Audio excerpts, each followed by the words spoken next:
Du banc catalan, vous l'avez vu, Hans Flick notamment heureux, tous ces joueurs du Barça aussi après ce nul à la mi-temps de ce Séville-Barcelone. Débrief complet à venir dans quelques instants en compagnie de Romain, de Cédric et également de Samuel Lebé, Lilian Gatouni qui va retrouver les joueurs évidemment après la rencontre pour les premières réactions. Et puis également, on vous le rappelle. Donc voilà, il s'en sort bien sur ce coup-là parce que il est pris, il est derrière son adversaire direct et il aurait pu donner l'occasion à l'arbitre de siffler ce pénalty. Oui, c'est un moment important du match qui a tourné en faveur du Barça. On a eu le regard de l'ancien attaquant Sam, donc cette victoire de rang pour le Barça face au club andalou. Grand merci à Samuel Lebé qui a été très important ce classement avec désormais donc les trois grands d'Espagne regroupés en 2 points en tête de la Liga. Le Real en tête 50 points devant l'Atlético 49 points et le FC Barcelone 48 points.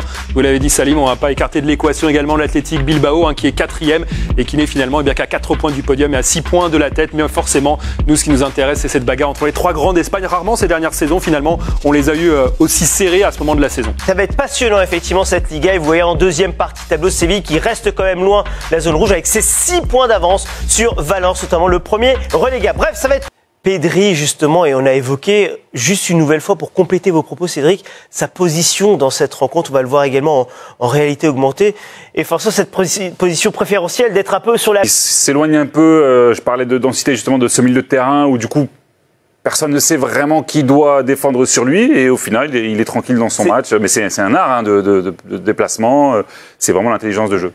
On le voyait souvent, moins maintenant, mais on le voyait souvent avec Kevin De Bruyne, ça, d'être dans cette zone un peu et de trouver comme ça au second poteau. Il sait faire ça aussi. Oui, parce que du coup, ils ont un pied tellement fort que quand ils ont le confort, personne ne sait vraiment qui doit défendre sur lui et au final, il est tranquille dans son match. Mais c'est un art capable de distiller ses ballons, comme un milieu offensif. Juste 1-0 à ce soir, même si Séville a égalisé rapidement, on verra le but de Séville dans un instant.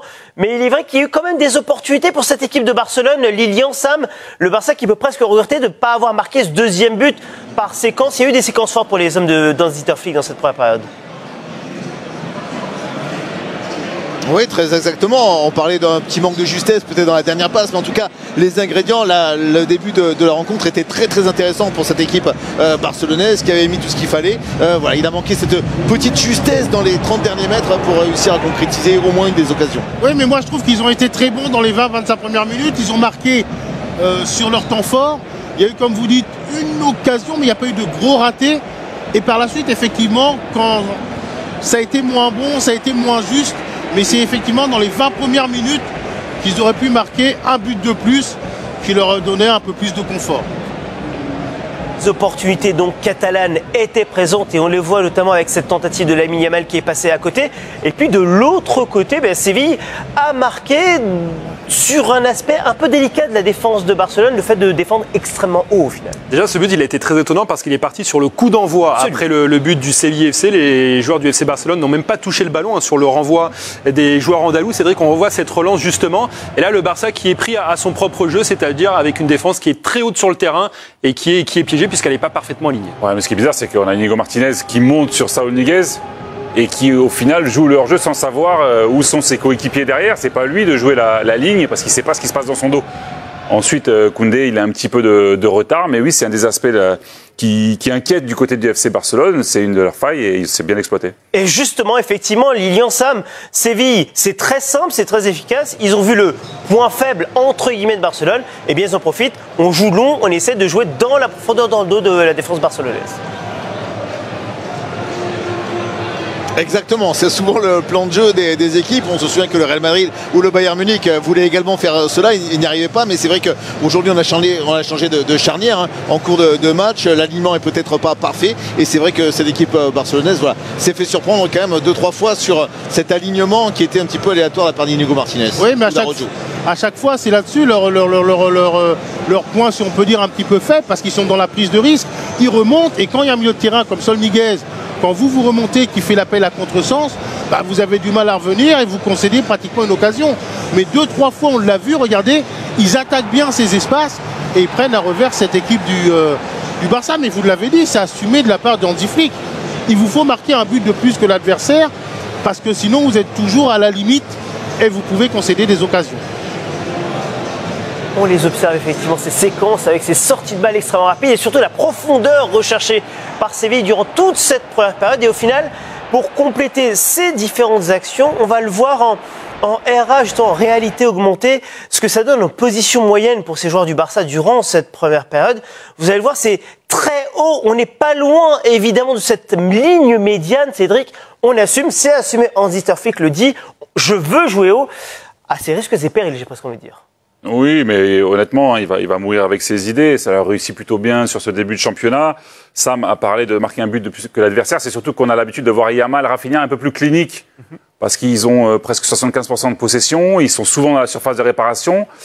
Il y a un Iland aussi qui fait des gros arrêts. Donc voilà, 9 fois sur 10, c'est des matchs où ça passe. Après l'alignement d'Inigo Martinez, il est un peu abominable.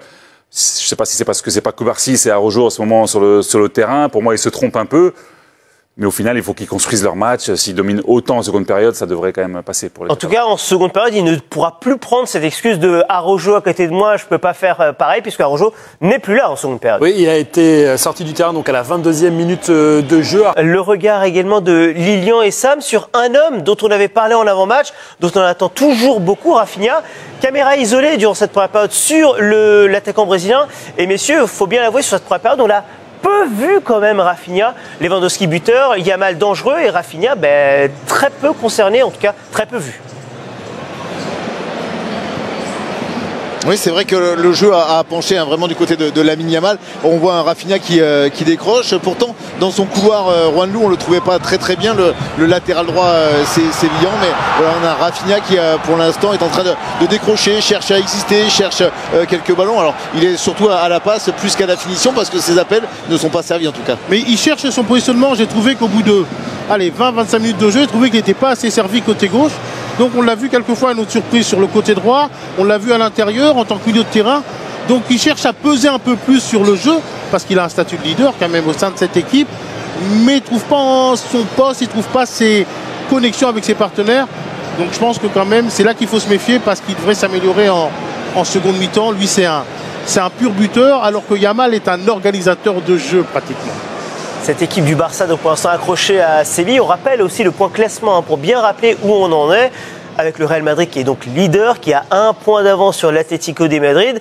Pour l'instant, le Barça ne fait pas se rapprocher si énorme que ça, puisqu'il y a toujours cet écart qui existe pour l'instant avec ce nul qui se dessine. À voir ce qui se passera en seconde période. Là, on voit Dani Olmo qui est en train de s'échauffer, Cédric. Dani Olmo, ça peut peut-être changer des choses, peut-être dans cette équipe. J'allais dire, le repositionnement de Rafinha, le fait qu'il vienne dans l'axe un peu en numéro 10, c'est parce que c'est pas forcément une zone où il y a du monde. Pedri, il occupe une zone très, très large. Gavi était très discret aussi. Il avait très peu d'influence sur cette partie. Un Olmo, qui est un vrai numéro 10, peut vraiment rajouter du monde à cet endroit du terrain et peut-être laisser Rafinha un peu plus dans son couloir. Eh bien, on va voir ce qui va se passer. Effectivement, si Denis regarde ce 11 de Séville, Cédric, qui au final n'a pas tant de choses à jouer que cela, c'est un peu bizarre, non? Oui, mais je rejoins Samuel sur son analyse au milieu de terrain, de faire remonter Gudelj avec So et Saúl Ñíguez. Il faut mettre des jambes, il faut mettre de la densité, de l'agressivité pour gêner au maximum. Ce sera pas évidemment, pas évident pour eux, mais voilà, ils vont jouer avec leurs armes, avec notamment Mbadé, peut-être un futur joueur du FC Barcelone derrière, qui est resté aussi. Ça, c'était aussi un bon signal pour les supporters pour montrer qu'on ne jette pas cette saison. Mais en tout cas, ce sera un exploit s'ils venaient à prendre ne serait-ce qu'un point aujourd'hui. Avant de pleinement plonger sur cette équipe du FC Barcelone, on rappelle coup d'envoi à 20h GMT, juste. Bah oui, puisqu'on les avait vus en début de saison, ils avaient marché sur le Bayern de Munich, ils avaient marché sur le Classico également, et puis ils ont perdu des points un petit peu bêtement, donc plus trop de joker sur courant alternatif, pas forcément de marge avec même des équipes pas bien classées, donc c'est assez surprenant. Donc les voyants sont quand même au vert avec ce résultat nul en plus hier, mais il ne faut pas se rater aujourd'hui, donc pas mal de pression quand même sur les hommes d'Hansi Flick. Et vous avez évoqué à l'instant Lewandowski qui a donc marqué lors de la dernière rencontre, lui qui est sur 2 buts en 2 matchs justement. Robert Lewandowski, Samuel Lilian, on le retrouve petit à petit. Alors encore une fois on insiste, et il y a quelques temps je me souviens lors d'un match du FC Barcelone, vous m'aviez à juste titre Lilian corrigé parce qu'on était tatillon sur Lewandowski, on voulait qu'il marque plus tant qu'il nous a habitués à de grandes performances et qu'il a eu des moments de moins bien aussi cette saison.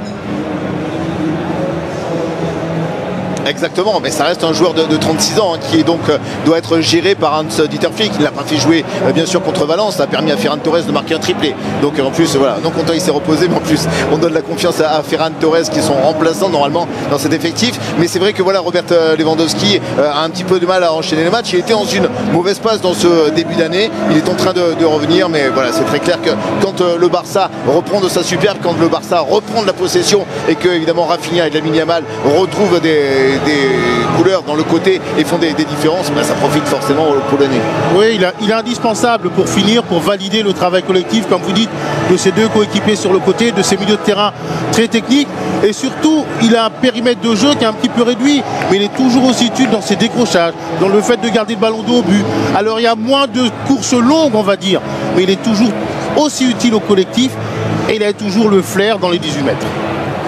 Quand vous avez un Robert Lewandowski dans cette séquence-là, dans cette situation-là, et qu'il est aussi plutôt bien entouré, quand on a un Yamal, alors peut-être un peu moins buteur, mais passeur comme il le faut, quand vous avez un Rafinha qui est chaud bouillant, passez-moi le terme, Cédric, on a un trio d'attaque qui régale tout simplement. C'est un des meilleurs d'Europe parce qu'il a toutes les qualités. Lewandowski, Samuel l'a dit aussi, avec les années, un peu à l'image d'un Cristiano Ronaldo qui était moins flamboyant, qui faisait moins de courses, mais toujours aussi fort dans la surface, au contact du défenseur, dans le jeu aérien. Donc il va marquer des buts dans la surface. Et puis il y a la profondeur, il y a de la vitesse, il y a du dribble avec Rafinha et Yamal. Donc au final, c'est une attaque hyper complémentaire, même si c'est peut-être pas le Lewandowski à son prime, mais quand vous avez Rafinha... pas à son prime, comme on l'a dit, une trentaine de buts. Ouais, voilà, 3 buts en 32 matchs, pas à son prime. Voilà, on fait la fine bouche. Et le Barça n'est pas dépendant d'un seul homme dans cette attaque parce que c'est un vrai trio complémentaire dans cette attaque du FC Barcelone. On a parlé du buteur Lewandowski. Yamal, c'est le meilleur buteur de la Liga avec 10 passes décisives, toutes compétitions confondues. Il est même à 13 passes décisives et 11 buts en 30 matchs. Et Rafinha, il a joué quasiment tous les matchs du Barça cette saison, 34 sur 35, 23 buts, 14 passes décisives. La vraie plus-value par rapport à la saison dernière, c'est lui, c'est Rafinha qu'on n'attendait pas à ce niveau-là cette saison. Impliqué sur 37 buts en 34 rencontres. Rafinha, toutes compétitions confondues, c'est juste invraisemblable. Et cette équipe du Barça est phénoménale au final, elle qui a largement passé le cap des 100 buts, toutes compétitions confondues, 109 buts, vous le voyez, en 35 rencontres, et des buts avec 16 buteurs différents, des buts en Liga, en Champions League, des buts qui ont régalé pour certains. Les termes sont dithyrambiques, hein. Lorsqu'il évoque Pedri, c'est fort quand même, hein, comme terme. Oui, mais je pense que c'est justifié, parce que pour moi, on rappelle, hein, il a une grosse blessure, il revient et pour moi, Pedri à son meilleur niveau, ça va être le futur Xavi Iniesta. Il a un peu un mix des deux. Et puis même à l'Euro, hein, il est blessé, ce qui permet à Dani Olmo de flamber. Mais c'est un titulaire dans cette équipe d'Espagne. Et pour moi, c'est un des premiers noms qu'on coche du côté de la Catalogne quand on doit faire une composition d'équipe. Justement, Cédric, concernant Pedri, avec Maxence Besson, vous avez préparé une palette pour voir tout ce qu'il sait faire. Enfin, il n'y a pas beaucoup de choses, hein, parce que sinon on devrait faire 2 heures d'émission. Tant il sait faire de choses, justement. Oui, c'est un milieu total, tout simplement, qui sait se placer, qui fuit le duel, qui sait toujours où ses coéquipiers et les adversaires se placent. Et donc dans l'orientation, il a cette faculté à se retourner sur lui-même, comme le faisait un petit peu Xavi et Iniesta. Et souvent, pour les décalages, c'est lui, hein, qui trouve Yamal notamment, Koundé sur le côté droit. Parce qu'il pense plus vite que les autres, avec des qualités qui au départ ne sautent pas forcément aux yeux. C'est pas le plus costaud, c'est pas le plus rapide. Mais il a un pied, il a une vista qu'il a toujours eu, hein. Très tôt, même à 17 ans, c'était un joueur un petit peu différent. Regardez, hein, il est souvent un petit peu isolé, donc il n'est pas dans la zone de duel et ça lui permet d'ajuster. Comme un meneur de jeu un peu plus reculé, mais il a tellement d'activité qu'il est, voilà, il est partout sur le terrain. Regardez, hein, il a eu la petite vision du jeu pour trouver Lewandowski. Ça permet à l'attaque de continuer.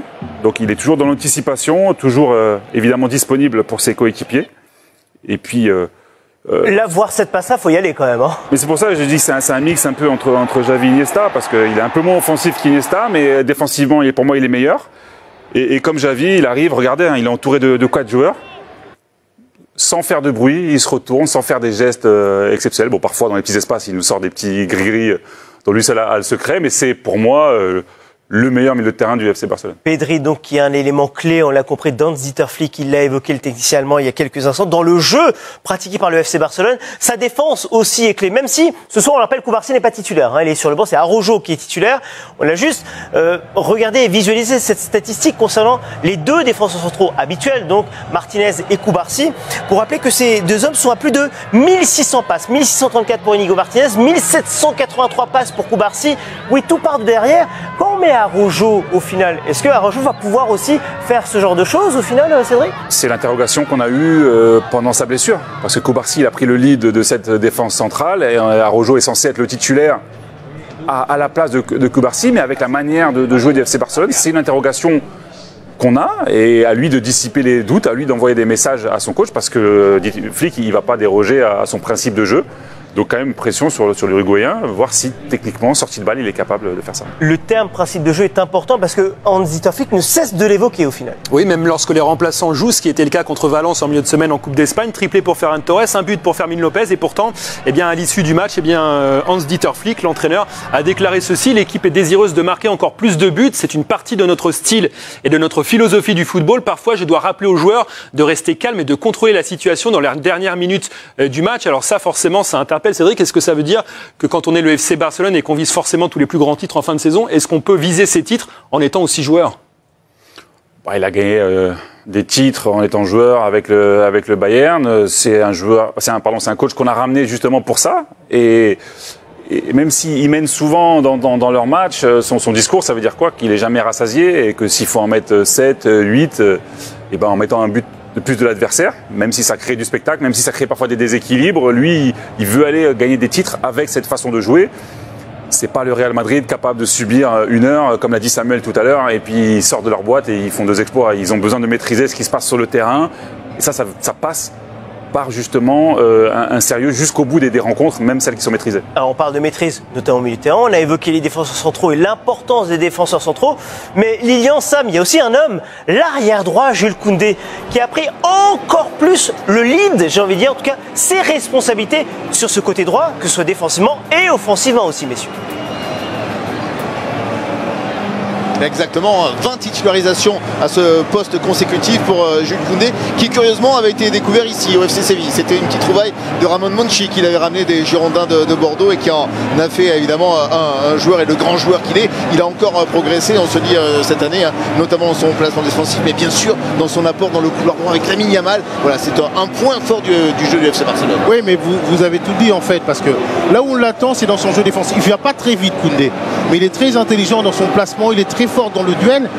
Et offensivement, il a progressé. Pourquoi? Parce que devant lui, il y a Lamine Yamal, avec qui il combine, il est en sécurité. C'est quand il donne le ballon à Lamine Yamal, il peut s'engager parce qu'il recevra le ballon en sécurité. Et c'est pas mal un peu la différence entre lui et Baldé. Côté gauche, Baldé peut faire la différence tout seul dans ses prises de balles. Koundé n'en est pas capable, donc il a un joueur devant lui avec qui s'appuyer. Un mot rapide également sur l'adversaire quand même, parce que certes on évoque de manière très positive le FC Barcelone, mais il y a quand même un adversaire sur lequel il faudra s'imposer ce soir, cette équipe de Séville. Alors Séville qui va moins bien, on l'évoquait il y a quelques instants au classement, qui offensivement également va moins bien aussi, Romain, notamment en termes de buts marqués. Et de l'autre côté, tiens, enfin plutôt de ce côté sévillan, mais je parle de l'autre côté en parlant de la défense du club andalou, il y a un homme, et c'est là également votre clé, Lilian Gatoun, le cas Loïc Badé. C'est vrai que c'est un défenseur qui en plus interpelle beaucoup de clubs. Il n'y a pas que Séville qui voudrait l'avoir peut-être dans les prochains mois, prochaines années, hein. Non, exactement. Oui, il sera amené à partir certainement et franchir un petit palier. Je pense plus que jouer le maintien avec cette équipe du FC Séville. C'est clair que c'est le patron de la défense, hein. Il y a eu là encore une fois des mauvais choix avec notamment Tanguy Nianzou qui avait été acheté et qui finalement est blessé. Bon, voilà, la saison, de toute façon, il ne jouera pas. Donc voilà, on a essayé de reconvertir Nemanja Gudelj qui devait jouer en sentinelle mais qui se retrouve en défense centrale. Maintenant, il y a Quique Salas qui peut dépanner, mais voilà, c'est très clair que notamment ensuite avec le départ à la retraite de Jesus Navas, que Loïc Badé, malgré son jeune âge, fait figure de patron dans cette défense andalouse, parce que voilà, c'est le seul qui est au standard finalement et qui peut répondre présent dans les grands matchs, heureusement d'ailleurs pour le FC Séville. L'ambiance qui monte.